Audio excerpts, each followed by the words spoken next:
Tracy, Congress is so busy right now. I mean, you've had some late night things going on, especially on the Senate side in recent days. But the main thing you all have been working on is getting funding done for some of these overseas pieces. Now, Speaker Johnson said that he wanted to break the different areas of foreign funding into separate bills, and he did that. How did you end up voting on each of the individual pieces? Yeah, so the Speaker broke them up. First off, one of the biggest issues facing the country is our southern border, and I was disappointed that there was nothing in regards to funding for the border in the bills. That said, I voted for a additional supplemental monies for Israel, about $26 billion. There was another bill that would provide additional funding for Indo-Pacific, Taiwan, and various interests we have in that part of the world. I voted for that. And then there was additional money, another $60 billion for Ukraine. I voted against the Ukraine supplemental bill on Saturday afternoon. Okay. And just you explained why you voted for the Israel bill. Why vote against the Ukraine one? Yeah, of course, we do not want to see Vladimir Putin want Ukraine to succeed. My concern is the lack of oversight and accountability for the monies that we spent so far and the money that would be spending here, first and foremost. Secondly, there's been no clear plan, strategy, direction from the president and others on what the goal is or what we're trying to accomplish there. And so I voted against that. There was a fourth bill that would force a divestiture of TikTok, and also they're called the Repo Act, which would allow the sale of certain assets controlled by Russians in Ukraine to help fund the war. I voted for that as well. So there's four bills, voted for three of them, but not for the fourth one. Okay, and I think that was important to the Speaker, at least from what I read in the national media, to have each Congress member be able to vote their conscience on each piece of this rather than to try to bundle everything together. And I'll be honest with you, as someone who covered the Kansas legislature and has watched Congress for a while, it's refreshing to see an approach that says, hey, we want to give people an up or down vote on individual issues as opposed to making you have to decide what you're going to hold your nose for or not. I agree, and I wish we would did that a lot more often on a lot of other issues as well. On spending bills or a lot of things, all sorts of issues, topics, various things get thrown together, and then you've got an up or down decision. I think much better public policy when we can divide things up to much smaller pieces, and then people can vote from there on every individual topic instead of these multi-subject, large, all-encompassing bills. All right. This month, you introduced a Congressional Review Act joint resolution to nullify an EPA rule from the Biden administration requiring energy producers to invest in technology to monitor methane. And can you explain that? I mean, obviously, the Big First District has a whole lot of cattle yards and feed and that kind of thing. So that's, I'm sure, part of this, but explain what the rationale might be from the Biden administration and why that doesn't work. Well, at the end of the day, Nick, the administration continues this war on fossil fuels and biofuels as well, really all things liquid fuels. And so they do that a lot of different ways. The most recent effort now is the EPA, yet another regulation that would force monitoring of certain methane gas emissions from certain plants, certain oil and gas producers.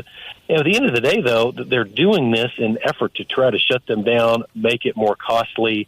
One of the reasons that we have the inflation we have in this country is this war on our liquid fuels that have to stop. And so I introduced legislation along with a couple other members from West Texas that would nullify or strike down this very bad rule coming out of the EPA yet again from the Biden administration. Also, the EPA is not taking any more new liquid natural gas shipments out to overseas, and it's another case of this whole war against fossil fuels thing, isn't it?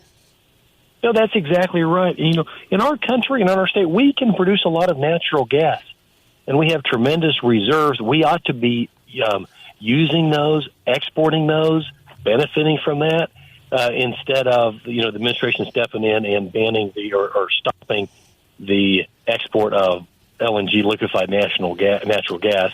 And when he does this, it's bad for oil and gas producers, bad for all consumers because prices go up when you have less of the supply, which is what will happen long term. It also benefits Vladimir Putin, as he's using fossil fuels, in this funding of the war against Ukraine. We'll get back to overseas in a second, but I don't want to forget about the Farm Bill. I don't want to run out of time and not talk to you about it because you have spoken now 25 times on the floor of the House to say, hey, let's get moving on this. Has there been any help at all on the other end? I'm starting to be, and I've taken to the floor 25 times to remind Congress of the importance of the Farm Bill. The House Ag Committee, I serve on the House Ag Committee, and every indication is we're going to mark up the Farm Bill or have a votes at the committee level for the Farm Bill here next month when we get back to Washington, D.C. It's way past time that we do that. Excited to get the Farm Bill, the text released, get it out of committee onto the floor to keep this process moving forward. Way overdue to get our Farm Bill done for this year. All right. And we're talking about still a 5-year Farm Bill, right? Yes, that's correct. That would start on October the 1st. Okay, so this fiscal year. The deadline then is September 30th, like it always is for everything, because that's when the federal fiscal year ends. Okay, that's correct. And I remind people in Washington all the time: why are Farm Bills 5 years?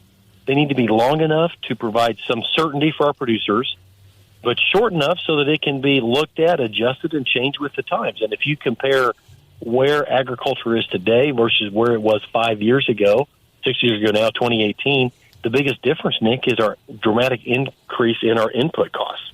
So that's why we need to get a good Farm Bill locked in for Kansas, for our producers moving forward. It's a struggle, Tracy, always to get the rural and urban parts of Congress to agree on things. The Farm Bill is still heavily tipped toward nutrition programs much more than the traditional farm programs that you and I talk about all the time, like crop insurance and things like that. But does it feel like at least this time around the farmers are actually going to get something out of this Farm Bill? Well, the biggest thing ag producers tell me constantly throughout the district, and I'm doing town halls this week, is the importance of crop insurance. And so, crop insurance is a very successful public-private partnership. It is essential for our producers in our state. We are in low-moisture, high-risk agriculture. So making sure that we protect, strengthen, fortify crop insurance, my top priority with this Farm Bill we're working on right now.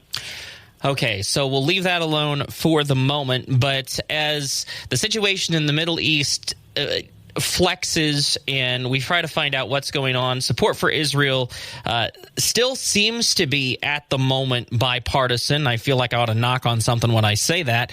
But now that Iran has made a direct attack on Israel, first time that I can ever remember that happening, how important is it for the United States to stand behind Israel the way that they did during that attack? There were some, at the very least, quite a bit of resources put in that general direction. What's the goal here in terms of helping Israel while still trying to keep the conflict down to where it is? Yeah, well, Nick, the biggest thing is we have got to make it crystal clear to the world, every country in the world, including in the Middle East and including Iran, that we stand with our ally Israel in the Middle East. And 10 days ago, you referenced that Iran directly attacked Israel. Understand the scale of this attack. This was over 200 drones that were sent from Iran into Israel. It was 30 cruise missiles. It was over 100 ballistic missiles launched from Iran, some of their installations as well in Syria, Yemen also, but the overwhelming majority of them directly from Iran into Israel. Fortunately, there are weapon systems like defense systems like the Iron Dome and others that intercepted those. But make them clear, crystal clear, Iran has said publicly they want to wipe Israel off the face of the earth. And then to do things like that, that's why we've got to stand with our ally Israel in the Middle East. Wouldn't it seem to be more in keeping with standing with Israel to allow for some of this fossil fuel stuff to happen? Because just as Russia has fossil fuels and aren't afraid to try to export them wherever they can, Iran, sanctions or no, is going to try to do the same thing. And so I guess I feel like on the one hand, if the administration says we support Israel, but on the other hand they say, but we're not going to make it easier for the market to live without Iranian and Russian oil, that those things seem at cross purposes. No, it's absolutely. It's sending mixed messages. Don't forget, the administration chose last year to unfreeze around $6 billion of Iranian assets that have been frozen.